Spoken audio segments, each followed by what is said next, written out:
Have you ever hit rock bottom before, or do you know someone who has? It can be an incredibly hopeless feeling. Well, today I'm going to meet with my friend Jeremy Mitchell, who at one point in time was addicted to drugs and alcohol, and now has had an incredible transformation in his life. And we're going to have a conversation about that transformation. It should be really good. So come join me.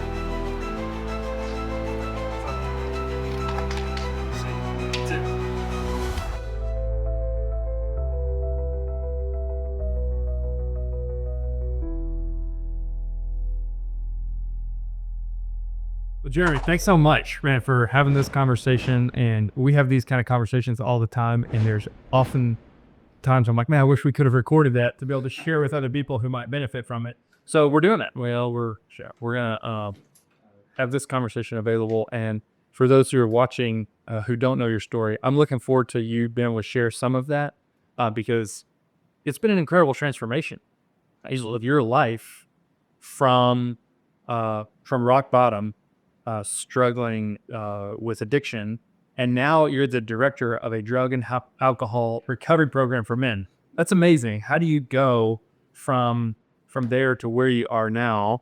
And we'll talk about that. But I thought maybe we'd just start with the addiction part. Like, how did you come to a place of addiction? When did you start calling it that yourself? When did you admit to that? Let's just jump in there. Like, we're Sure. I mean, I try to kind of keep the answer short. It's, addiction is not. It is very complicated how it comes about. So to kind of hit the high points, as a child, I didn't necessarily. There are things that you don't understand early in development, that can create a problem. For those of you who do not know, my biological father left my mother shortly after I was born. They were married, and I never met him. He died as the ward of the state of New York. Like, I mean, in his 50s. I never knew him. 2 or 3-ish, my mother remarried, and that man adopted me. It changed my name, and I went through the process of understanding that there was a man out there that was supposed to want me. yeah. That didn't want me, right? I also had was epileptic, so I had a seizure that put me in a coma for a period of time. When I came out, my mother said I was never the same after that. How old were you? 3. Oh, wow. Yeah. So they put me on medication. They put me on phenobarbital, which is actually a barbiturate that they use to help people detox off of alcohol. Interesting. I bet. Because of that, I was in special ed until 4th grade. I was oversized. And so, I had a lot of kind of abandonment issues. I had a lot of not fitting in issues from the very beginning. Just kind of grew over the years that I felt like I wasn't right and that I didn't fit. And I desperately wanted to fit. And I guess the straw that broke camel's back, that kind of started it, if there is such a thing, is in my early teen years. I think around between 11 and 13, I experienced a lot of family deaths. So great grandparents, my granddad, and a first cousin that I was close to died of leukemia. And so I think after that, very shortly after that, is when I first tried marijuana. So I didn't really do it very often. I grew up in the church. Sorry to interrupt. Oh, that's okay. 11 to 13 is pretty young age to even have access to marijuana for like most. I don't know. Most is probably not the right word. For a lot of kids who are 11 to 13, like, wouldn't even know where to get that. How does that? Well, it's interesting that you say that, because it's not unique at all. In fact, as you know, I work in the recovery ministry business. And so most people that I interact with start around the age of 13 to 15 years old. Now in the newer generations, I'm finding people that have done hardcore drugs starting at 9 and 10 years old. And they get that from family, from friends. Sometimes it'd be family, sometimes it'd be friends. Friends getting into parents' stashes. Public school system You really never know who's mixing. Yeah. And drugs is a big business, and so they're going to make sure that they're going to go where people will sell it, and kids have curiosity. And Yeah. they have kids coming in there with the main ones. When I was a kid in middle school and high school, main drugs that were going around was marijuana, like Ritalin, Adderall, kind of stuff. Yeah, those prescriptions, and then acid. There's a big problem. Those mainly what you get up to. Yeah. So you're 11 to 13. You try marijuana. You start using regularly. I don't start using regularly. Like I said, I grew up in the church. And so I did have, I was taught values. I was taught a sense of morality. I didn't want to embarrass the family with that. So a lot of times I did it to where when I knew I couldn't get caught, if it came with marijuana or drinking, it was when I couldn't get caught. But by the time I was a junior or senior in high school, it became, I had my own pickup truck to drive to school. It became, smoking marijuana out of a Black and Mild on the way to school. Different point. And so it became a pretty regular thing, at least by my senior year in high school. Wow. Yeah. Wow. And that was kind of the gateway to some harder things. Yeah, I mean, it absolutely is. I mean, it kind of makes your interest. I would say marijuana's gateway. Also, alcohol is a gateway. I think alcohol was the biggest gateway in my life. It was the biggest gateway for me because I really like to drink. And so I would try drugs that would allow me the opportunity to drink longer. Yeah. And then I would find out that, hey, I really like this. Yeah. Then it would become a problem. Yeah. Yeah. Gotcha. So at what point, when did you start drinking regularly? Like how old? 20 is when I started drinking on a daily basis. I was I knew there was something wrong with me. I was playing college basketball at Florida College, and I was just a miserable person. And my dad called up one day and he said, hey, I can get you a job as a police officer. Why don't you come home and do that? I mean, I was making decent raise. That wasn't the issue. So I got into the police academy at 20 years old. Turned 21 right before I graduated police academy. So I have a concealed weapons license. And because you can't, that's as young as you possibly can be. And I started drinking on a daily basis somewhat in the academy. And then once I got out and was experiencing life through the eyes of law enforcement, my drinking skyrocketed because I didn't know how to process it. 21 years old, what I was experiencing. Yeah. Wow. So talk a little bit about that transition, because, you served in law enforcement for a while. Yeah, a little bit. And that, you've talked to me a little bit about that environment a little bit before. So maybe talk a little bit about the transition from there. You start drinking more and more. You start getting involved and hanging around people that, led you to try some other things. Yeah, it was interesting. So I'm 21 years old. First call I ever got in law enforcement was shots fired at Warrant House Apartments. We called it Warrant House. And I remember I was 21 years old, making $27,900 a year, flying towards this thinking, I'm going to die. And, because I've never been accused of being a really intelligent person or a smart person. That was one of the problems that I had at dealing with myself. And so I didn't test high enough in the academy. So, I flip-flop between second shift west and third shift north, which are two of the dangerous shifts that you could be on. And I just experienced a lot of things that you couldn't talk to anybody about. A lot of DOA calls, dead on arrival calls, a lot of trauma, a lot of tragedy, a lot of fights, and you fight people that are doing drugs, and it's kind of a losing battle because you can feel things that they can't feel. And Yeah. I didn't have anywhere to go with that, except to me. I mean, what are you going to do? As a single man, you're going to go to your mom and tell them that you just saw the stripper in the dumpster with a throat slit. I mean, Wow. that's not, Yeah.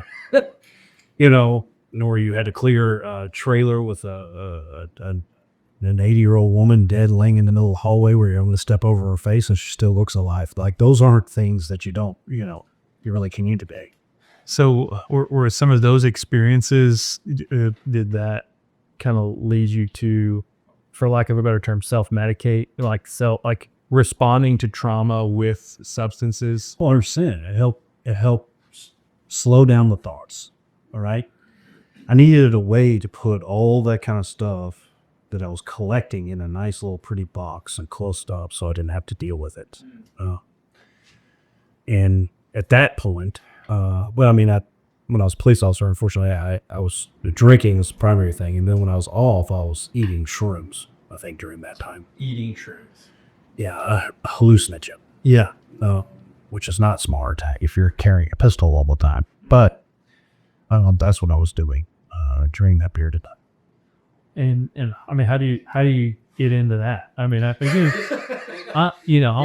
I'm familiar with a lot of your story, and what are many other, stories. They even have family who, have struggled with addiction of all different kinds. Right. So I can see how the progression happens, but just tell me a little bit more, just because I know there'll be a lot of people watching who will be fascinated with that and are ignorant of it.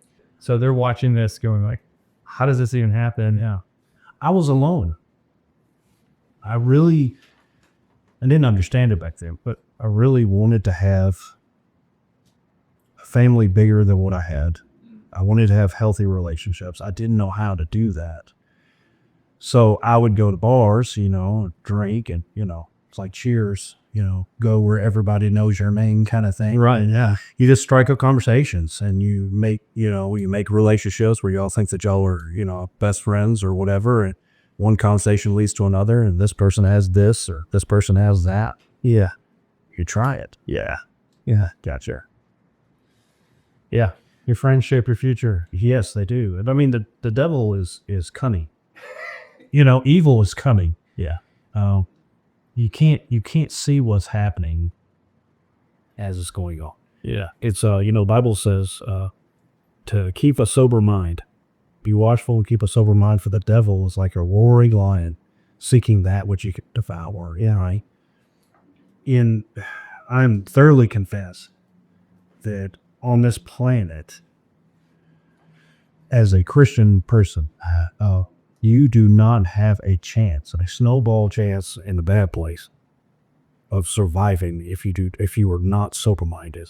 And chemicals can do that, and sometimes emotions and other things can put you in a position of not being sober minded. When you're not sober, you can't see what's going on. Yeah. Yeah. So you went from 11 to 12 doing marijuana periodically, started using regularly, to starting to drink pretty regularly, starting drinking pretty hard and more frequently. Yeah.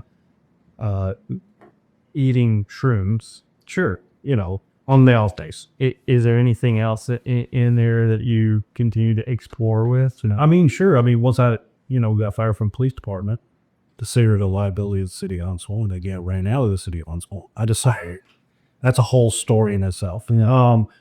But I moved to Nashville because both my sisters were there, and my little sister was at David Lipscomb. My older sister had just graduated from David Lipscomb. I knew a bunch of people at David Lipscomb. I'm like, well, if I move around better quality people, everything will be better. Yeah. That's not accurate, because I'm the problem and I moved with me. So I think I stayed sober for maybe 48 hours. Got a job at Logan's Roadhouse. Got to drinking again. I was living with my sister, and one thing led to another. Cocaine came in, vision of crystal meth came in, on down in the story. Percocets, Oxycontin, 80s, snorting those, that came in. Smoking crack, smoking meth, all that, it just progressed over time. You never really saw it coming, and with that, the problems intensified. I found out through law enforcement I was good at fighting, and handling myself. And so, a couple fights, and I end up, doing some bouncing on there. A couple more fights, I held the bounty hunting. A couple more fights, I get, I do some work for some unfortunate organizations. So, it was just an ongoing tornado. Yeah. Yeah. Yeah. So at this point, you're kind of spiraling out. Yeah, but I don't know.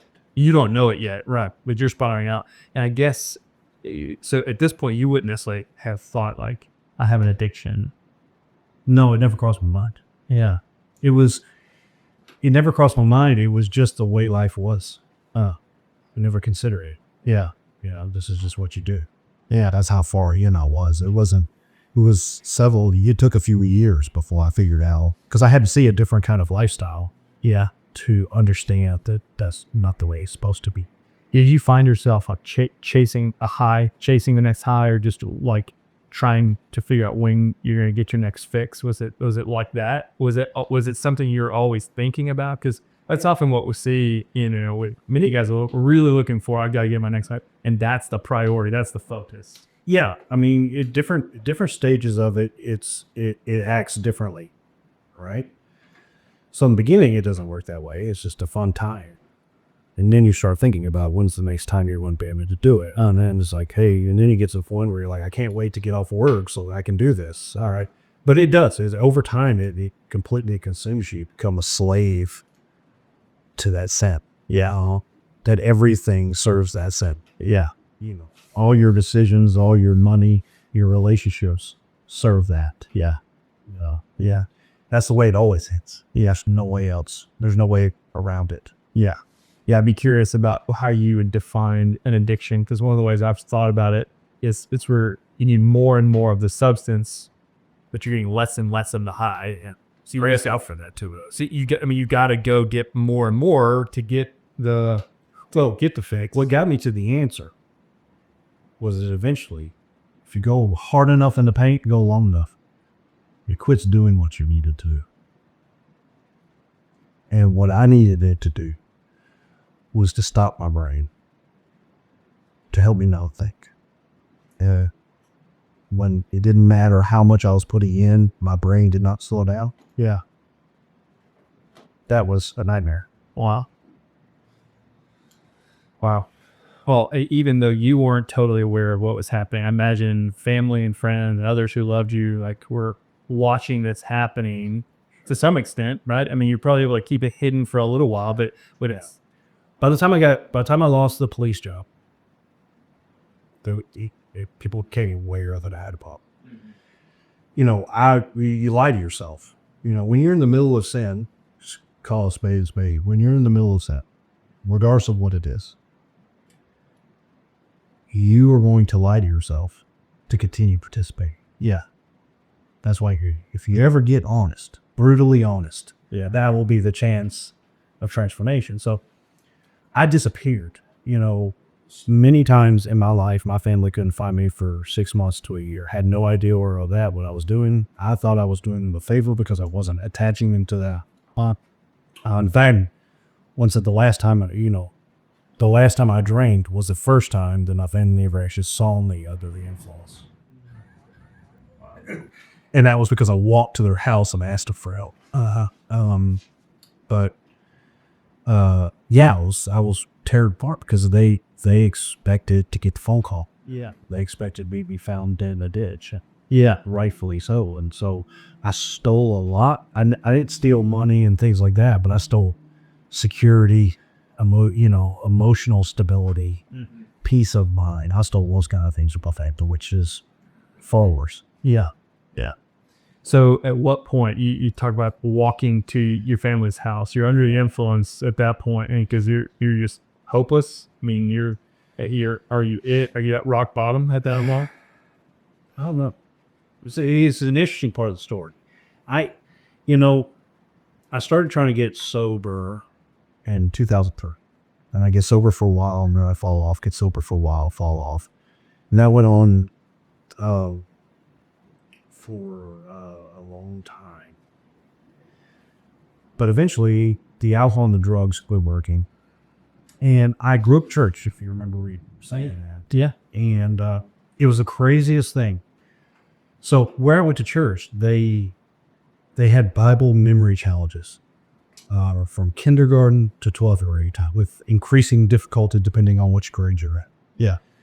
Myself and one other person actually accomplished in my group, getting the memory trophy for every single year. So it done all the memories, you know, and I didn't think anything about it. And I wasn't picking up my Bible or, going to church anymore or doing any of that. In fact, I was, in my immaturity, I was angry. I was angry at the church. Like it's their fault. It's my fault. Yeah. So when my brain quit, when the drugs quit working and my brain kept moving, all of a sudden, all those Bible memory verses started hitting my forehead. And I couldn't stop it. It's like every time I was smoking crack, I was having Bible conversations in the trap house. We're sitting there. And it's just a different level of misery. And I remember I was about to get evicted for the umpteenth time. I'd been evicted multiple times in my life. I've been homeless, I've been in a mental institution. I've gone to jail a couple times. And I remember I went to His Way, and because my mom kept telling me about His Way. It was a new organization. I've only been open like a year. Yeah, in Huntsville. Yes, and I was so aggravated. She's like, if you just go back to church, everything will be all right. And I was like, man, there's nothing magical about a church pew. Yeah. Which is not what you get a relationship with God, that's the game changer. Yeah. But I run out of ideas. So I decided to try His Way. So I went up there and I took the tour. And then the counselor said, okay, we'll go grab your stuff. You can move in. I was like, whoa. Wait a minute, man. I'm way too important for this. I've got to go notify my job, which, by the way, I went from making roughly about 6 figures a year to working at Pizza Hut by this night. So it wasn't like it mattered if I really show up. I got to do that. I got to take care of this apartment. Wasn't ready. Yeah. I said, I'll come in. This was like a Friday. I'll come in next Wednesday. So, all right, well, we'll see you on Wednesday. So I was sitting at the bar at Beauregard's, Huntsville, Alabama, at the corner of University and the Parkway. And I was sitting at the bar, and they were serving me apple pie moonshine out the back. I was all drinking moonshine at the bar. And they were, I was waiting on free crack to be delivered. And something came over me. I had enough. It's the first time I ever left an unfinished drink. I never left an unfinished drink. And I stood up, and everybody was looking at me, including my woman, and just said, what are you doing? And, for the sake of the audience, let me edit what I said. I basically looked in that entire room, and I said, well, here's the thing. I said, forget you. I don't even know you, but forget you too. And definitely forget you. I got to get sober. I'm going to His Way. And I walked out. And I walked to the other side of Huntsville. This was North Huntsville. I walked to South Huntsville. I walked to my parents' house. And I knocked on the door. I think by the time I got there, it was probably 1, 2 o'clock at night. Rang the door. I said, I need to get sober. I need to get sober now. I need to go to His Way. And I've never asked my parents for money, ever. So, but I don't have any money. Can you help me get in? Yes. And so 8 o'clock that morning, they put me, and you see the picture of that day, my mom brought me to His Way. Yeah. And they put up, the cost to get in back then was $1,000. And so they put up $500 to get me in. Wow. And that's how I got there. So I feel like I was kind of pushed to make that the hero. Interesting. So that night in the bar, I mean, gee, can you even put into words like what you were experiencing? It was just like, clearly it's such a turning point for you. You're like, I got to stop. Yeah, I don't know. It was almost like I did it, but it wasn't me doing it. Huh. Does that make sense? Interesting. Yeah. Just everything kind of came to a point. It was all just kind of a daze like, this is just what needs to happen. Yeah. And we're going to get into the work that you do now here in just a second, Hector, because you're working with guys regularly who are in those moments, you know, they're coming in after some similar type moment. Sure. Is there, I mean, is that common? Do people have that kind of moment of like, I gotta make the change, or was that unique? Everybody has their moment. What you do after the moment is what makes it either special or ordinary. I could have had that moment, and I could have come into his way and halfway done the program, or just done just above and graduated, and I could have gotten sober for a period of time and fallen back off and gotten back sober again and fallen back off. That moment wouldn't have hold nearly as much weight or have as much meaning if that had happened. Yeah, I think everybody kind of has that potential defining moment,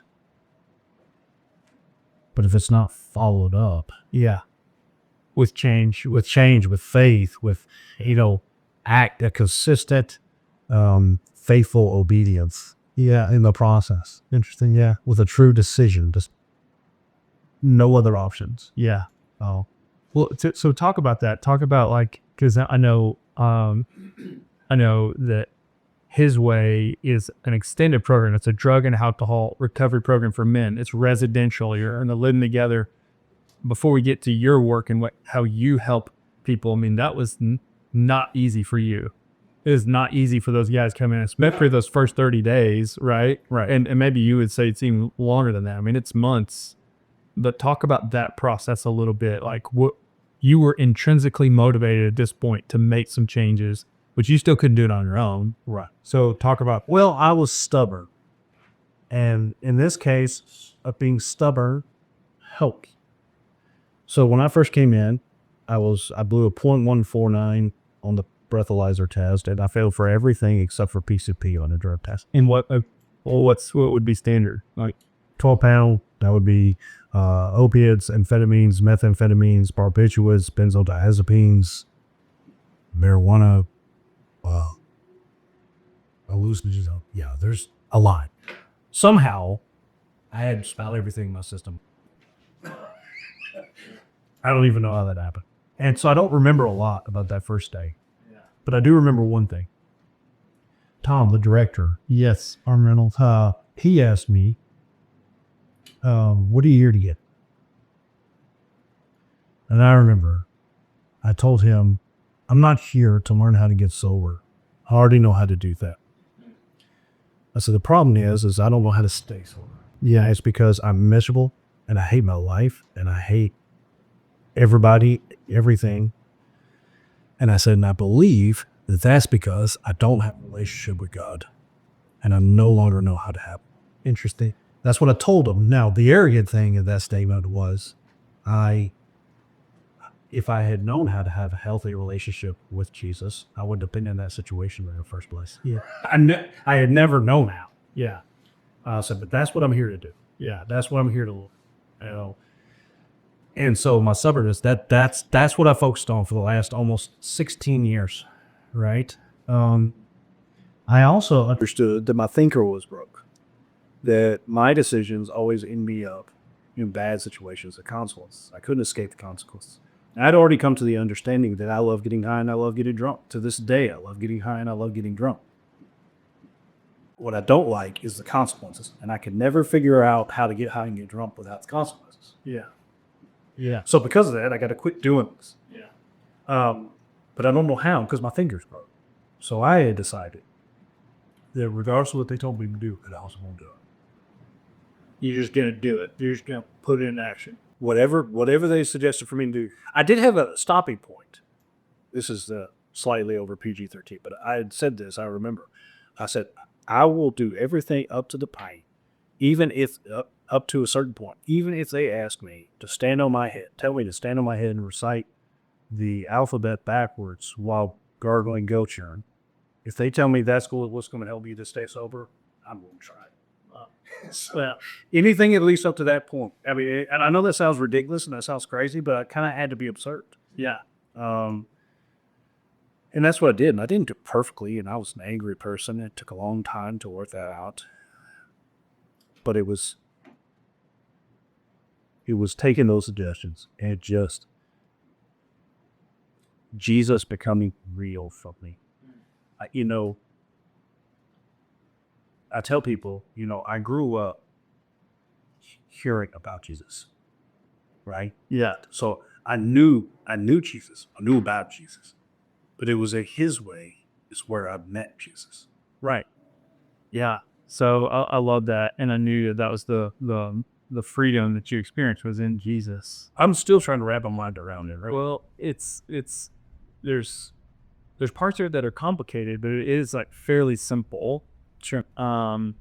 Ultimately, Jesus is taking on all of the wrongs that you've done. He's taking all the blame for that on himself, and he is giving his perfection to you, even though failed many times, right? And still do. It's true. Yeah, it's good. And same for me.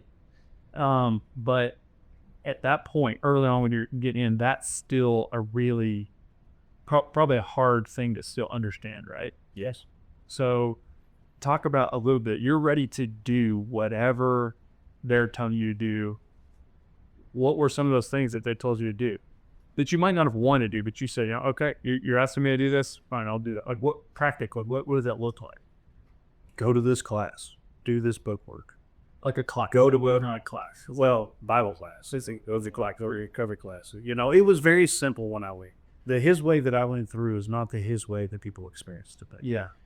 Yeah, this was grassroots, very, very basic, very, very simple. Yeah. Don't do drugs.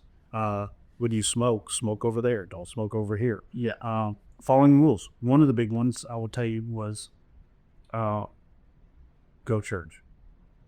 And I think we need to talk about that because I don't know who's listening, but I think it's important.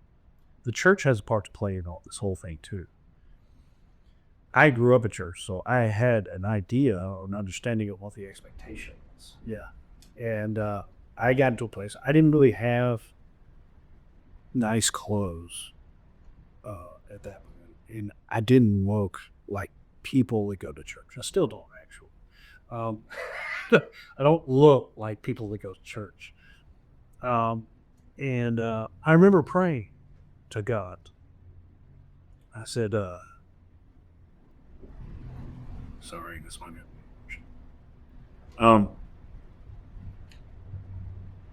I know I deserve hell.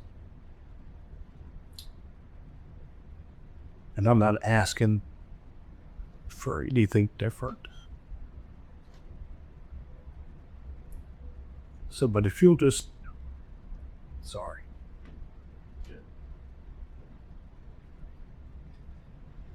If you'll allow me to stand up at least the fray of your people, I think it'll be enough where I could stay so.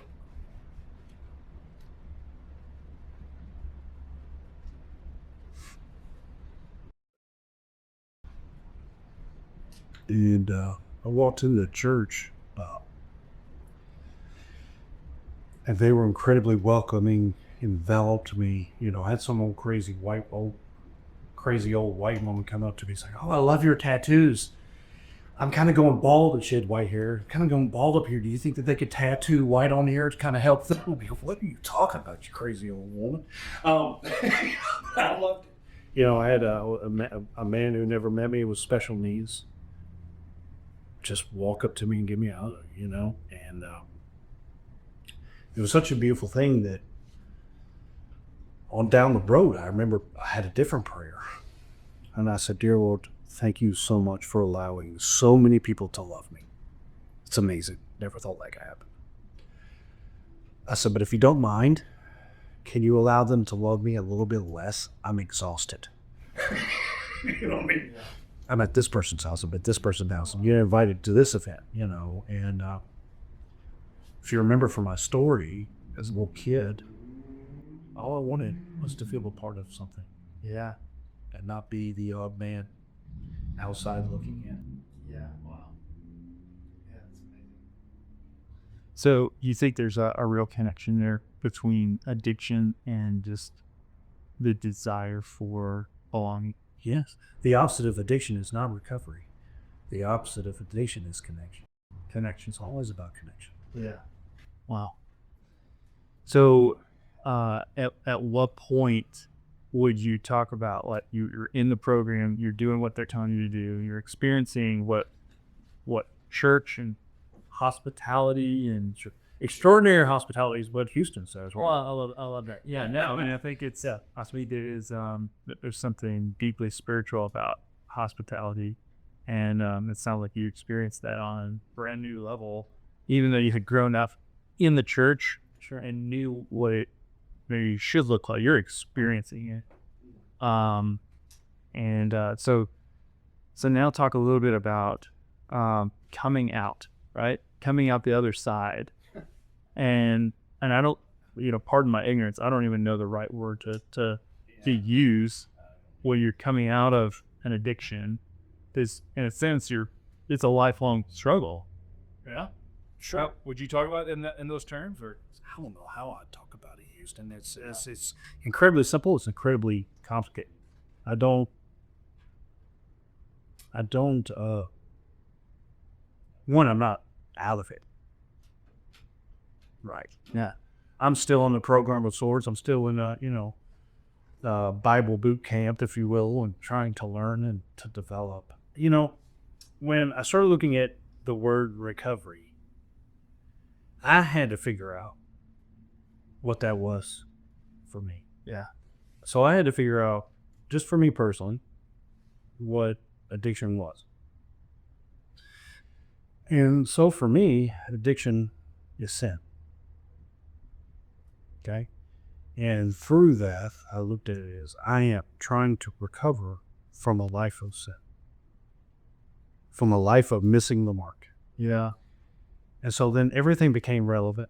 Everything became a part of my program. Everything became my education. Yeah. Does that make sense? Yeah. The closer I am to Jesus,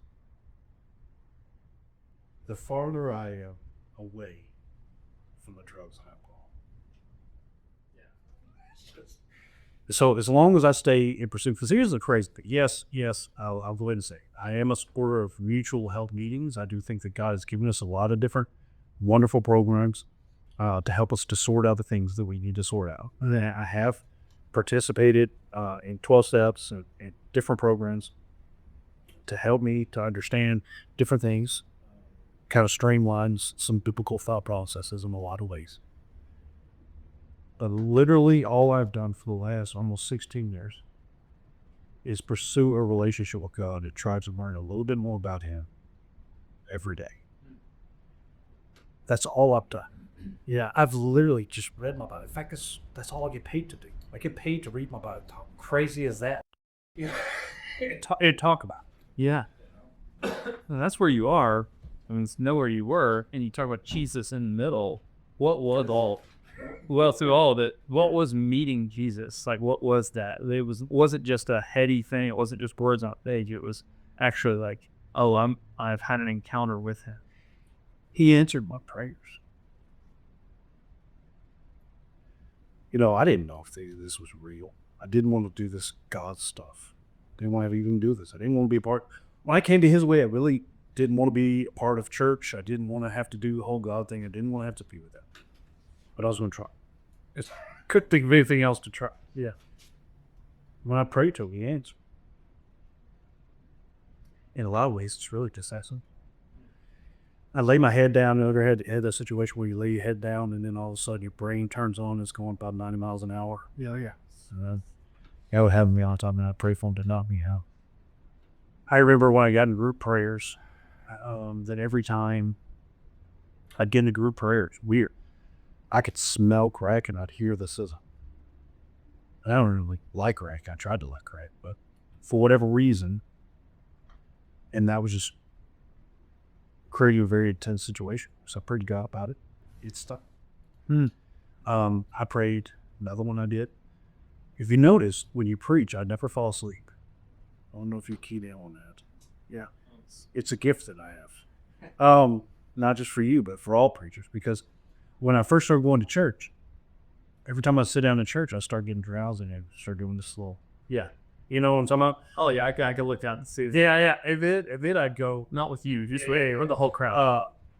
but then as soon as I get out of church, I'd be wide awake. And that created conviction. So I prayed to God. I said, dear Lord, if you would keep me awake through the church service. If I'm tired, if I need to sleep, let me be tired when I get out of church. But I want to hear what they're saying.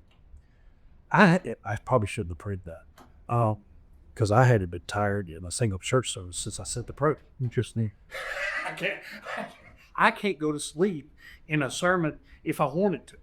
I'm stuck. Now, that doesn't mean I'm always listening, but at least I'm awake. Yeah. You know? Yeah, that's so interesting about you saying that meeting Jesus was largely about him answering your prayers. Because I know a lot of people pray prayers that they're so frustrated that are not being answered or not being answered affirmatively. But the prayers that you're praying weren't about getting rich or weren't about like your own life, fulfilling your own selfish desires. They were actually just prayers for rest, and prayers for peace, and prayers for attention, and energy, and belonging. So, I mean that really makes a whole lot of sense. That's because that's what the Lord's all about. He's all about providing rest. He's all about providing healing, and He's saying, "Yes, if you come to me, I will offer that." So it just makes a whole lot of sense. Because I want to point that out because some people might be, well, Jesus didn't answer my prayers. Sure, but it's like, well, what are you praying? Because what He offers is so much better than what people often pray for, and I just love that. That's what you were experiencing. Then another one too, prayer one that opened it up, made even meeting Jesus. A prayer that I still pray today is to give me wisdom of application when I read the Word. Yeah. To not just read it and to understand, but to understand how to apply it to my daily life. Yeah. You know what I mean? Yeah. And it changed the scriptures. Yeah. Like all of a sudden, all these stories that I've been hearing, they just started to make sense. Yeah. Does that make sense? Yeah, And I was like, okay, well now I'm going to try. I'm going to try this. You know, it's not just a history lesson. Right. These are real people in real times experiencing the same things that I'm experiencing. You know. Yeah. It's not just information. You're being Right. transformed by it. Right. And yeah, that's amazing. So so let's just talk a little bit more, and then we wrap up. Sure, you've gone from, really, really low moments in your life, dealing with addiction, not even knowing it, to finally coming to this place of, I've got a problem, I can't solve it on my own. His way becomes a resource to you. You meet Jesus. But then you go another step further, and you're now drawing meaning off of your life, of all this huge trajectory. You're now giving back to guys who are where you were. You're the director of His way now in Atlanta, not in Huntsville. You experienced in Huntsville, and you worked there for a while. How did that happen? I mean, Jesus. yeah. Yeah. Well, I came to 6 months sober, about to be 6 months sober, and I didn't know what to do in my life. I had a plan. My plan was to leave. I was married to someone else other than Ava at the moment, who was also in addiction. And my plan was to move out, get a place with my wife at that time, and get a job in armed security or back in law enforcement, and go to church on Sunday morning, Sunday night, Wednesday night. And every other year, I would go on a short-term mission trip as my act of service. Yeah. And the reason why that was my plan, because that was the best thing that I could imagine for my life. Yeah. But I was struggling financially, and something was wrong. It was in my gut. Like, you don't even... And something bad happened at His way. They really needed the help all of a sudden. And Tom came to me and said, hey, we want you to stay for another 6 months. And we would like for you to work as a resident manager from Friday at 5 o'clock in the afternoon until Monday morning at 6 a.m. on this property by yourself. And we'll pay you rent. Your pay won't charge you rent. Yeah. It blew my mind because nobody ever trusted me. He gave me the code to the safe where all the money was, and he gave me all the keys to all the vehicles and all the doors. And that meant something to me. Yeah, of course. You know, because I knew that I hadn't earned it, and that I needed to earn it, and thankfully I chose wisely with that opportunity because I couldn't burn the place. Right? And I remember him saying, "But the only thing I'm concerned about with you is that your ability to draw a clean line of authority." I was like, "Well, that's actually the one thing that you don't have to worry about." I said, "I'll solve that. That ain't no thing." Yeah. And so I started there. And I ended up, during that time, I tried to go on the first trip to El Salvador. And my friend that I grew up with was the charge of, and we had been on 12 or 13 missions with each other. And I said, "Hey, I would like to go on this trip with you." He said, "No, you can't go." I was like, "What? What do you mean?" But I didn't get mad. It was just the weirdest thing. I didn't get mad. Yeah. And instead I tried to figure out what it was. And I said, well, maybe God has something to teach me here. It's the reason why I can't go. So I need to be paying attention.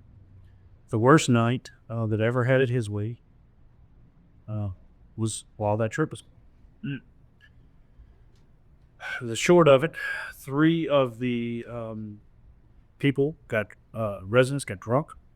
One of them did an improper use of a motor vehicle in that process. Another one ended up getting arrested. One got to stay. And also during all that, my wife at that time called me and told me that she was smoking crack again and she was cheating on me. The next morning, I went, because it was just a job then. I talked to the man who got to stay. His name was Grant Kramer. He's moved on to the next life at this point. Grant Kramer, we sat on the back porch, so I was just talking to him because I cared. And I did the craziest thing I've ever done in my life. And it's funny because I grew up in church and I'd never done this before. I looked at him and I said, "Would you like to study the Bible?" And then even crazier thing happened. He said yes. And then I went into this panic attack because I realized I had never studied the Bible with anybody and I didn't know how to do it, right? Yeah. But I've already done it. So we met in my room every night. I just started in Matthew chapter 1, which, by the way, if you are about to start Bible studies for the first time in your life, the book of Matthew is not where I would suggest. There's a lot of things that you might need to prepare for. We read and talk about, the unforgivable sins in there and everything. Yeah. So oftentimes, what ended up happening at that point was I would just tell them, "I don't know. Let me go ask around, figure it out, and I'll come back to you tomorrow and we'll talk about it." Yeah. Never brought up baptism at all. One day, he said, I think I need to get baptized." Oh, shoot. It's like, okay, well, let me go talk to Tom and then, I'll get back with you. Yeah. And I remember I went to Tom. I said, "Hey, Grant Kramer wants to get baptized. What do we do?" He said, "What do you mean what do we do?" I said, "What are you going to do?" He said, "What do you mean, what am I doing?" He said, "Go baptize him." Yeah. I said, "Do what?" I said, "I've never done that." He said, "That's okay." I said, I don't know how to do." He said, "That's fine too. I'll tell you what you need to say. Just go do it." Yeah. So I went and baptized Grant Kramer. And with drugs and alcohol, and people who participate in this will understand it probably better than others. When you take that first hit, it's like you got the answer, but you don't know what the question is. Best way to describe my experience in that moment was when I baptized Grant Kramer, I got the answer and the question at the same time. And I was hooked, man. I was hooked. Yeah. I was like, we got to do some more of this. Next thing you know, I was holding 4 to 6 hours of individual Bible studies every single night in his way. And that times me when I created like a 5-hour salvation study, because that was a big thing that was going on. And we were having 4 to 8 baptisms a month. Yeah, at minimum. And it became about the mission. Yeah.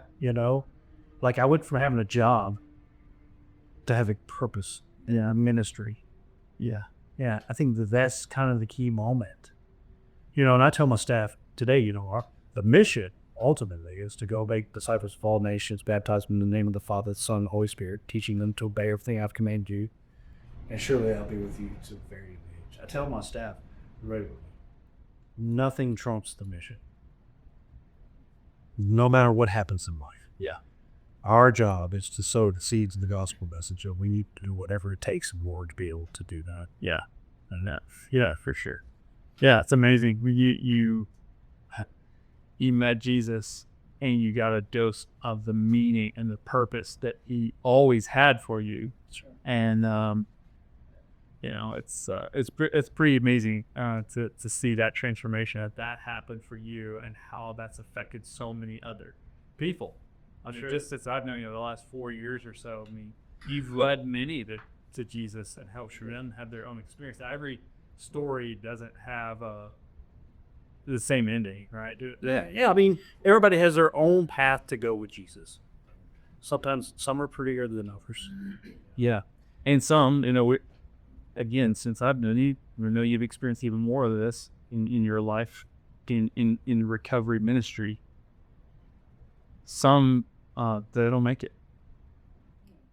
And I quit counting when I buried the 60th person, and that was probably 8 or 9 years ago. Yeah, 60. Yeah, it's been several more since I know. Yeah. So, yet there is still hope. Would you say anyone's beyond hope? No.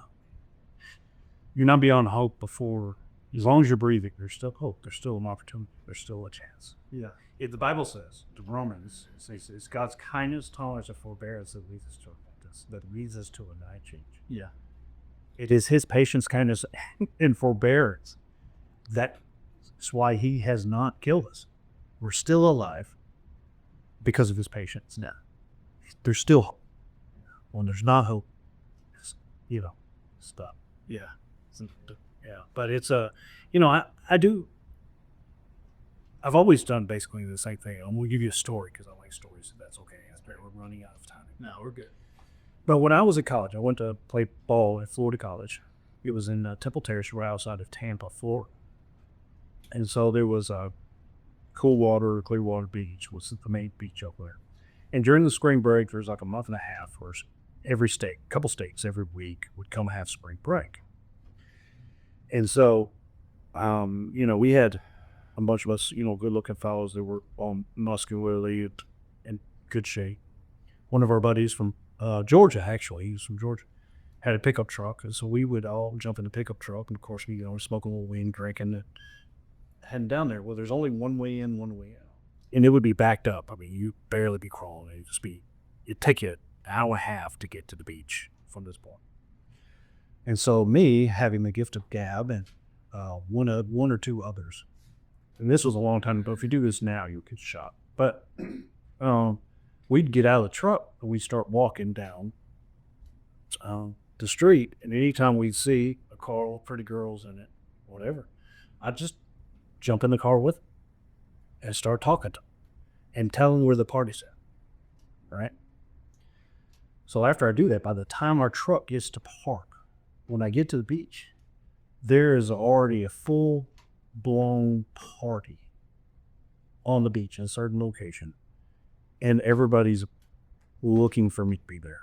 They already expect me to be there. That makes sense? Yeah. I do the same thing now. I just walk through life and I jump into people's lives and I tell them where the party's at. Yeah. You know what I mean? Yeah. And when I get to retire and go home, I kind of imagine that there'll already be a party there. Yeah. Yeah. That I get to be a part of. Yeah. It's the same thing. Yeah.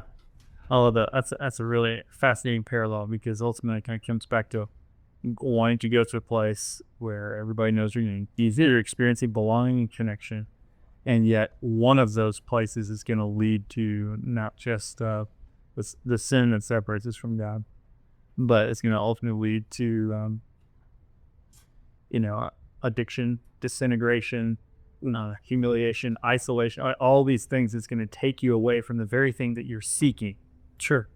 And yet now, as you've pursued connection with the Lord and connection with his church and the meaning that God has given your life. You're doing the same thing. I love that. That's really cool. That's awesome. Well, Jeremy, we could talk for so long. I have so much respect for you and what you experienced in life, and now what you're choosing to do with the freedom that you have in Christ. You're choosing the path of sincere service, denying yourself. I'm sure there's other things you'd like to do, but denying yourself, taking up your cross, and following Him, and being committed to the mission. Man, God's blessed you so much. Sure, blessed you with an amazing wife, 3 beautiful kids, and this really incredible ministry and work. And you're helping call people out of lives of sin and addiction that will certainly lead to death and separation from the Lord, but will actually give them the same meaning and purpose that you have. And so, thank you for what you're doing. Yeah, I love it so much. Thank you for what you're doing. Yeah. Well, I always felt like we're more than friends. We're like partners in sharing this good news about Jesus, who, again, He lived the life that we should have lived, and He died the death that we deserve to die. And when people understand that's the simplicity of that really great news, it's transformational. So I want to just close with one little thought. You got this awesome work. There's His Way in Huntsville. There's His Way in Atlanta. You're working in Atlanta. For those who are watching this, are like, I don't even know what's the next step. Is there any way that I could get into a program like that? Or I have a son or a daughter, or obviously this one's specifically for men, but I've got a family member or a friend who needs something like this. Where would they even begin to take that next step of getting connected with something like this? Sure. So if you're interested in learning more about what we're doing, there's several different things that you can do. One is, if I think this is being posted on Facebook or wherever. We're posted all over YouTube. All over, yeah, wherever you find it, put a message in the comments just saying, hey, I would like to learn more about His Way, and give us a way to contact you, and we will be more than happy to give you a call, shoot you an email to help you. Yeah. Also, too, you can, it is as simple as getting on hiswayinc.org on our website. You'll have a ton of information on there. It'll also have applications and things like that. Awesome. Yeah. We'll put links in the description to His Way website and other things. You reach out to somebody, help you get started. Man, love you, brother. Love you too. Appreciate it.